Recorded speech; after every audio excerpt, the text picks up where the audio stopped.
Hi, today I'm going to do a chocolate cake.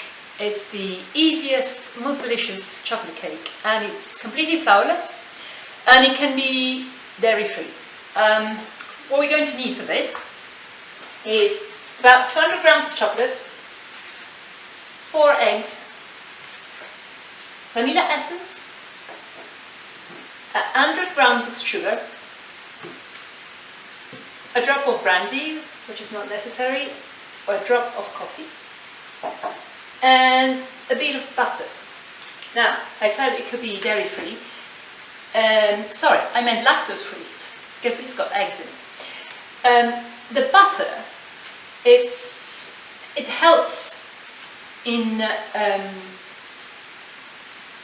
melting the chocolate, but it's not necessary. You can actually melt the chocolate without the butter. I like to add it, and you really literally need this much. So it's an option. It's this chocolate. It's very much like a cooked chocolate mousse in a way. It's very quick to make, and has always, in my experience, always has a huge impact. And this recipe is dedicated to my friend Pablo, who cannot stop eating it when one of his cake is put in front of him. So let's start. We're going to start by putting the butter and chocolate on a medium heat to melt. As I said, literally a tiny amount of butter. See, it's pretty much this. And I'm going to keep the rest of the butter for the cake tin. And then the chocolate. Now this is my quick way of breaking chocolate. If the chocolate is in a foil container, it works really well. And it means that you don't have to spend time cutting it, which is always find annoying, also because chocolate, if you hold it, it melts, and it's just a waste of energy. So you see what happened is that chocolate is broken when it does in sort of like small pieces, and it's going to melt very quickly. Right, so it's advisable to actually keep an eye on the chocolate while it melts, because I have often burned it. The reason I do it in such a big pan, you might have wondered, is because I'm going to add all the ingredients to the pan to maximize the use of chocolate. If you take chocolate from a pan into another container and then you put it into the cake tin, it just takes too much time and you waste too much chocolate, since you wouldn't have much. And I don't melt it in the microwave, which is an option, just because you can never quite control the homogeneity in the microwave, and the core easily burns. So anyway, while this is melting, with this what you will need, it's a good cooking chocolate, bitter chocolate with a good content of cocoa butter. So 70% is fine, but you know, something between 60 and 70%. Anything more than that, it changes the texture of the cake, and it's also, I think, a bit of a waste. Now, this is a recipe that I got from my friend Christina, who got it from her grandmother, who's from Turin, and you might not know this, Turin is in Piedmont. It's the capital of Piedmont, and it's on the north towards France. And it's the Italian capital of coffee and chocolate, as well as other things like, you know, Fiat and so cars and design. It's a fantastic place, amazing city that is not well known it's not as known as the other places, but still Definitely worth a visit. And Piedmont, which is where I come from, has an amazing gastronomic tradition that you probably would not recognize as Italian as such if your idea of Italian is the mainstream Tuscan, Neapolitan, Roman sort of cuisine. Italian cuisine is incredibly regional. We have very different influences. Anyway, once the chocolate is melted, what we want to do is take it off the heat, and we're going to put this here. And the first thing we do, we add the sugar. This is 100 grams of sugar, and we just mix it. So this is not necessary, but I like to put a few drops of a vanilla essence to exalt the chocolate. Then I also like to do it, I play around with recipes a lot, so I change constantly, but this is the one that I feel is more representative of a specific cake. I add a few drops of espresso coffee, because coffee intensifies, it's not going to be a coffee cake. It's going to, perhaps you will be able to detect the aroma of coffee on the background, but it does intensify the chocolate. So we're just going to put a bit of that, and also a drop of brandy. This is for grown-up. You don't have to add the brandy. You can, if you want to do it. There's another version which is without the coffee, and you can use Cointreau or Grand Marnier, and that is going to give the chocolate a more orangey kind of background, which still works very well with vanilla. And here we go. So what we're going to have is this sort of paste of chocolate, sugar, and aromas, and then we need this to cool down a bit, because we're going then to add the eggs. Now, what we're going to do with the eggs, we're going to separate them, divide the egg from the white, the yolk from the white. It's one of my favorite activities. Exactly. Now, I'm trying the proper way here, because yeah, there we go. To be honest, I found that just using your finger is the best way, but let's keep it like this. My granddad was a patissier, and he spent a lot of his time separating eggs. And as a child, I spent a lot of my time helping him in separating eggs. Here we go. 2.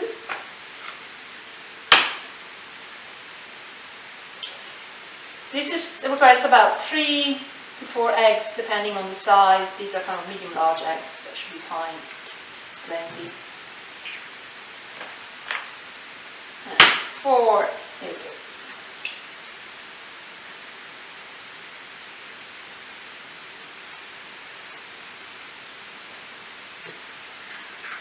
Voila.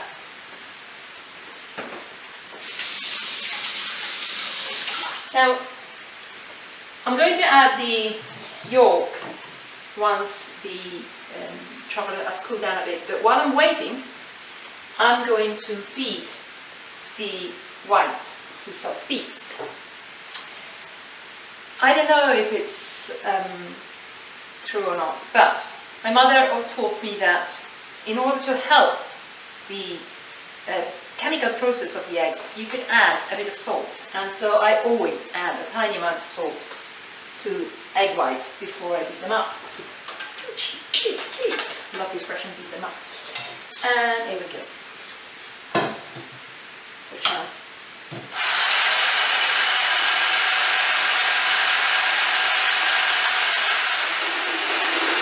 And there we go. And they're starting to look like meringue. And we are there. Okay. Soft beets.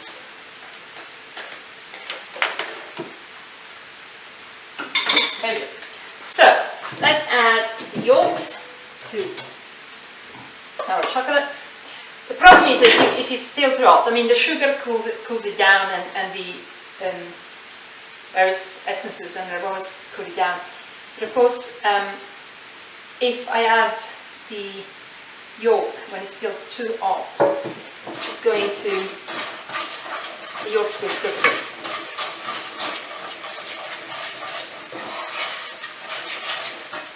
This kitchen doesn't have a very good a batidora. So, but also I don't like, I like it to cool down naturally, and it doesn't take long at all.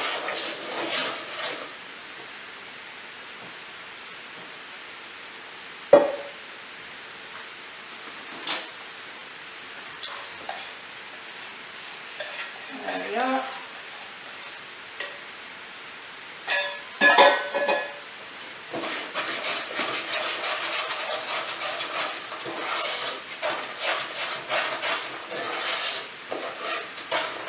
Next, the egg white, which are beautiful. Look at that, look at that. Wow.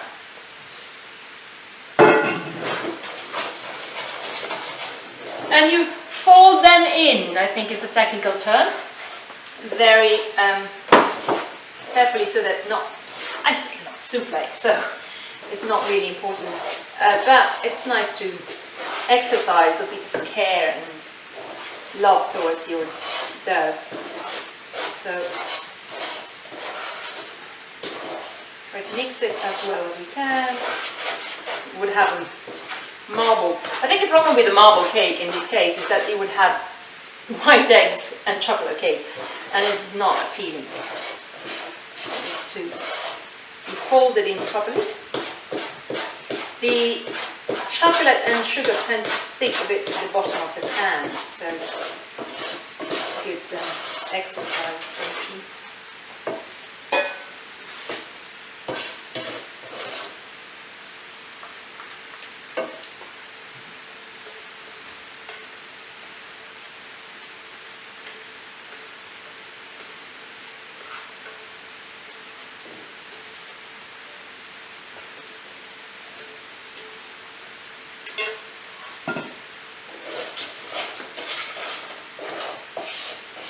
It's because I only have one camera, you see. I cannot do the fancy bits, so you have to just put up with me staring.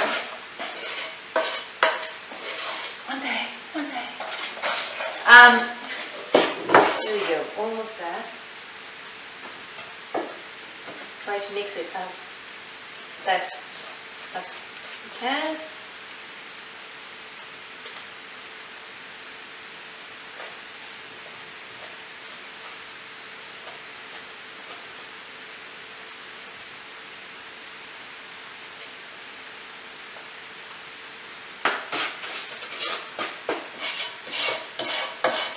There we go. So here we have this, it's not even a dough anymore. Look, it's almost like a chocolate sauce at this point. And what we do, I have previously prepared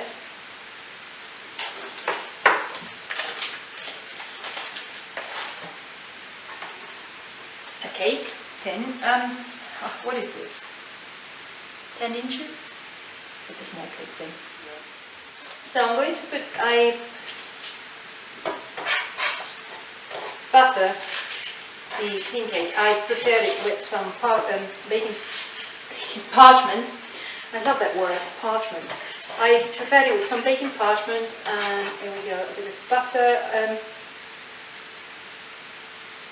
If you need it lactose free, you probably can use oil. It's just to give a bit of grease so that the dough doesn't stick. And sometimes I would put, you can put a bit corn flour, you know, when you do cakes, and in order for them not to stick. But because I use the baking parchment, hopefully it won't stick. Now, I had prepared the oven. The oven is now warm. It's all you need is 175 degrees, which is more or less for a gas mark 4. I have no idea. So 175 centigrades. I have no idea what it is in Fahrenheit. I'm really sorry. I don't understand Fahrenheit. I found that incredibly confusing. So what do? We pour our cake dough in the bin.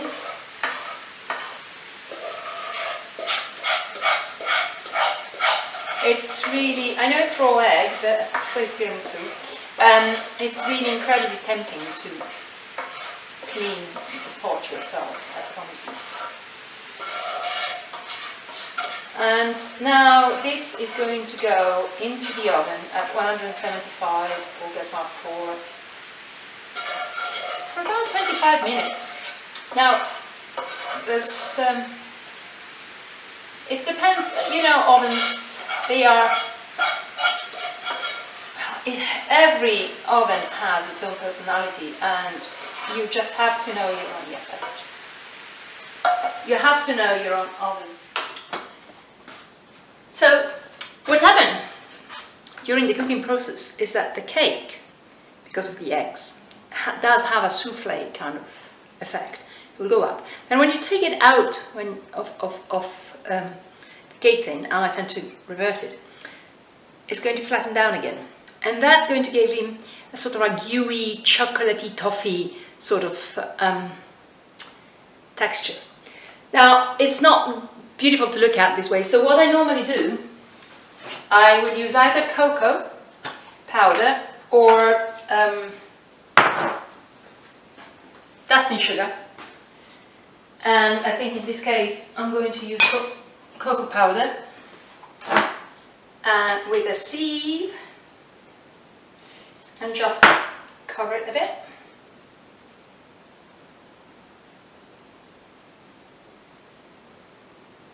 There we go. So you sprinkle the cake. It's got this truffle effect, which is very nice and tasty as well.